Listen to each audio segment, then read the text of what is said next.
વડોદરા શહેરમાં લાંચ રૂશ્વત વિરોધી બ્યુરોનો સપાટો જોવા મળ્યો છે. માંજલપુર પોલીસ મથકનો વહીવટદાર જયકિશન લાંચ લેતા રંગે હાથે ઝડપાયો છે. લાંચ રૂશ્વત બ્યુરોની ટીમે માંજલપુર પોલીસ મથકના વહીવટદાર જયકિશને ₹10,000ની લાંચ લેતા રંગે હાથે ઝડપી પાડ્યો હતો. ફરિયાદીના ગુનાની તપાસમાં હેરાનગતિ ન કરવા અને જામીનની કાર્યવાહી ઝડપથી પૂર્ણ કરવા માટે શરૂઆતમાં 25,000ની લાંચ માંગવામાં આવી હતી અને બાદમાં સોદો 10,000માં નક્કી થયો હતો.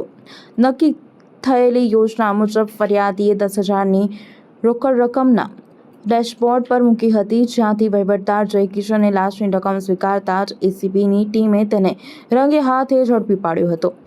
ટીમે આરોપીની અટકાયત કરી કાર પણ કબજે કરી લીધી છે. તપાસ દરમિયાન સામે આવ્યું છે કે વિશ્વામિત્રી પોલીસ ચોકીની મહિલા પીએસઆઈ મલ્લિકા ખીમજીભાઈ પરમાર વતી વહીવટદાર જયકિશન લાંચ લેતો હતો.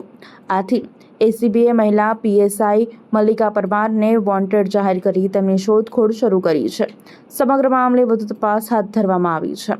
વડોદરા શહેરમાં એસીબીની આ કાર્યવાહીથી પોલીસ વિભાગમાં ખળબળાટ મચી ગયો છે.